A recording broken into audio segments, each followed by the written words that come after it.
నా కోపాన్ని నా బాధను దృష్టిలో పెట్టుకొని ఇయాల పగ సాధించే కార్యక్రమాలు మొదలు పెడితే ఆయన పై వలగొట్టే పని పెడితే రాష్ట్రానికి నష్టం జరుగుతుందని తూవాన్ పాపన వాడు పోతాడు పోని మనం మంచి పని చేయాలి దేవుడు శిక్ష ఇచ్చిండు నేను ప్రమాణ స్వీకారం చేసినాడే కూలబడ్డాడు నడువిరిగింది ఇంతకంటే పెద్ద శిక్ష నేను జైలు వేసినా అయ్యేదేం లేదు ఆయననే ఫామ్ హౌస్ను ఒక బందీఖానగా మార్చుకొని చుట్టూతో నా పోలీసులే ఉన్నారు లోపల ఆయన ఉన్నాడు చెర్లపల్లికి పంపించినా చెంచల్గూడకు పంపించినా గదే అవుతుంది కదా ఇక తిండి బరువు నాకు ఎక్కువ అవుతుంది అదొకటి లోపల చెర్లపల్లి చెంచల్గూడ పెడితే ఆయన తిండే తినికి మళ్ళీ ఆయన ఏదైనా కావాలంటే అదిగిన అయితే సర్కార్కి ఎక్కువ ఖర్చు అవుతుంది తిండి ఆయన సంపాదించేది ఇన్నా ఫామ్ హౌస్లే ఒక బందీఖానగా పెట్టుకొని చుట్టూతో మన పోలీసులే పహారా కాస్తున్నారు ఇక ఆయన చేసిన పాపాలకు ఆయననే పోతాడని ఊరుకున్నా ఎప్పుడైనా ఏమన్నా అన్నానే ఎప్పుడైనా ఏమన్నా అన్నానా మీరు చెప్పురు ఇక్కడ పాత్రికేయ మిత్రులు ఉన్నారు అందరు నాకు కూడా దోస్తులే కదా వాళ్ళందరూ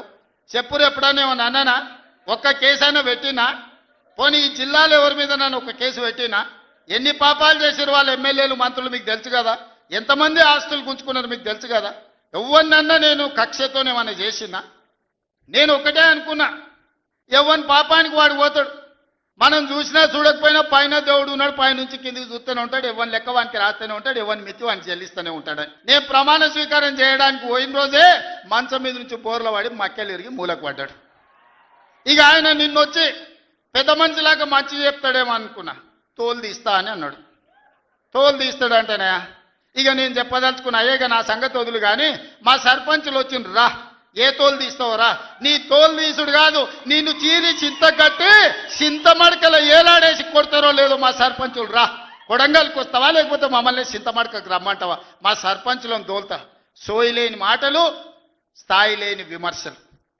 నీ సొమ్మె ఏం పోయిందా మాకు నీళ్ళు ఇయ్యాలంటే నీకు ఇంత కడుపు నొప్పా నువ్వు మళ్ళీ బయటకు వచ్చి ఇవాళ ఆయన తోలు తీస్తా అంటు తోలు నాది కాదు కానీ ఆ షేక్పేటలో మటన్ కొట్టు మస్తాన్ ఉంటాడు ఆయన రోజు మేకలను కోసి మండి నడుపుతుంటాడు ఆయన చెప్పిన కేసీఆర్ ఖాళీగా ఉన్నాడంటనే తోలు తీస్తాడంట నీ మటన్ కొట్టు మస్తాన్ దగ్గర ఇంత నౌకరీ ఇయ్యండ్రి ఇంత బోటో కూరనో పోయేటప్పుడు ఈయన బొక్కనో ఎందుకంటే కోసిన వాళ్ళకు మామూలుగా తోలు తలకాయలు ఇస్తాం కదా మనం ఇంటికాడ దసరా పండుగ అప్పుడు అవునా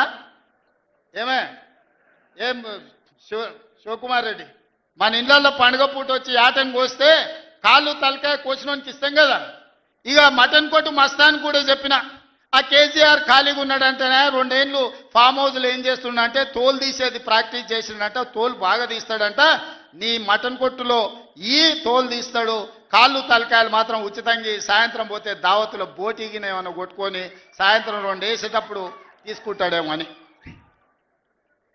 40 ఏళ్ళ అనుభవం అంటావు రాష్ట్ర మంత్రి చేసిన అంటావు కేంద్ర మంత్రి చేసిన అంటావు 10 ఏళ్ళు ముఖ్యమంత్రిని చేసిన అంటావు తెలంగాణ రాష్ట్రాన్ని సాధించిన అంటావు నేను ఆడ ఫ్యూచర్ సిటీ కడుతున్నాను అంటే తొక్క తోలు వాడెవడో వస్తాడంటే వంతారనా బొంతారనా ఇవనే ఒక మాజీ ముఖ్యమంత్రి స్థాయిలో మాట్లాడే మాటలు మాకు రావనుకుంటున్నావా మర్యాద ఉండదని మేము మాట్లాడతలేం మర్యాద ఉండదని ఇవన్నీ విషయాలు మేము మాట్లాడతలేం కానీ మాట్లాడ మొదలు పెడితే నువ్వు కాదు కదా నడువుకు రాయి కట్టుకొని ఆడ ఉన్న మల్లన్న సాగర్లో దుంకి చచ్చిపోతావు మల్లన్న సాగర్ కాకపోతే రంగనాయ సాగర్లో మెడకు తాడేసుకొని ఊరేసుకొని చచ్చిపోతావు చంద్రశేఖర్ రావు గారు నన్ను గెలకకు నేను అన్నీ చూసిన ఎక్కడి నుంచి వచ్చిన నేను నల్లమల్ల అడవుల నుంచి వచ్చిన జడ్పీటీసీ గెలిచిన ఎమ్మెల్సీ గెలిచిన ఎమ్మెల్యే గెలిచిన ఎంపీ గెలిచిన తెలంగాణ రాష్ట్రానికి ముఖ్యమంత్రి అయినా అమాం బాపత్ గాని కాదు అక్కడి నుంచి వచ్చి అమెరికాలో అంట్లుదం వస్తే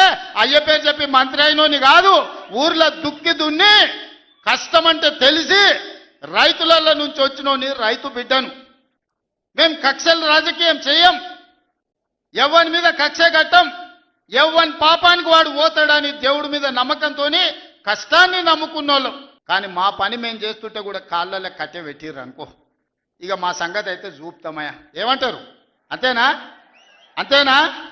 2 ఏళ్ళు ఏమన్నా అన్నానా ఆయన మన బయటకు వచ్చి ఇక చూస్తా తోలు తీస్తా తాట తీస్తా ఇక నీ సంగతి చెప్తా అన్నాడు రా బిడ్డ రా రెడీగా ఉన్నారా ఇక అందుకే కొడంగల్ నుంచే చెప్తాం నీకు అని చెప్పి 3 రోజుల నుంచి మాట్లాడలేదు ఇవాళ మాట్లాడుతున్నా ఆయన కొడుకు చెప్తున్నాడు మైకు ముందలకు వస్తలేడు ఆయన దాచుకున్నాడు అని నీ ముఖం ఎప్పుడైనా చూసుకున్నావులా అద్దంలా పేడమూతి బోడిలింగం నువ్వు కూడా నా గురించి మాట్లాడతావా? నీవెంత, నీ స్థాయి ఎంత? అయ్య పేరు చెప్పి బతికటోనివి నువ్వు, ఆంధ్రలో గుంటూరులో గుడివారిలో చదువుకున్న నువ్వు, నీకేం తెలుసు తెలంగాణ గురించి, మా పౌరుషం గురించి? నువ్వు కాదు, మొత్తం నీ జాతినంతా తెచ్చుకో. ఎట్లా తెచ్చుకుంటావు? ఏడికి రావాలనో చెప్పు. మా ఊరన్నారా, మేమన్నా మీ ఊరికి వస్తాం. ఎవడు భయపడుతుండో సంగతి తేలుస్తా. వెనకటికోసారి చెప్పినా గిట్లనే గజ్వేల్కి వచ్చి చూడు అని చెప్పిన, గజ్వేల్కి వస్తా బిడ్డ, నీ నెత్తి మీద కాలు పెట్టి తొక్కుతా అని.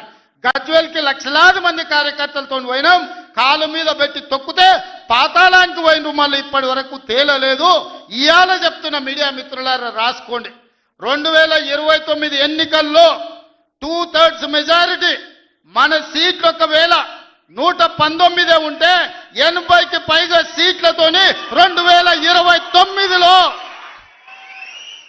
మా ప్రభుత్వం ఏర్పాటైంది. ఒకవేళ 153 సీట్లయితే 100 పైగా సీట్లతోని 2/3 మెజార్టీతోని తెలంగాణలో రెండోసారి కాంగ్రెస్ ప్రభుత్వాన్ని తెస్తాం. ఇది మా సవాల్. చంద్రశేఖరరావు గారు, తారక రామారావు గారు, హరీష్ రావు గారు, దయాకర్ రావు గారు, ఇట్లా చెప్పుకుంటూ పోతే వినోదరావు గారు, కుక్కట్పల్లి కృష్ణారావు గారు, రాసి పెట్టుకో. 2029లో 2/3 మెజార్టీతోని ఈ రాష్ట్రంలో కాంగ్రెస్ ప్రభుత్వాన్ని ఏర్పాటు చేస్తా. ఇదే నా సవాల్. శాతనైతే కాసుకో బిడ్డ. నీ రాజకీయం ఏందో నేను చూస్తా. నేను రాజకీయం చేసినంత కాలం ఈ కల్వకుంట చూసేటోళ్ళు కాలకుంట విషం లాంటి కేసీఆర్ కుటుంబాన్ని అధికారులకు రానివ్వను. ఇదే నా శపథం.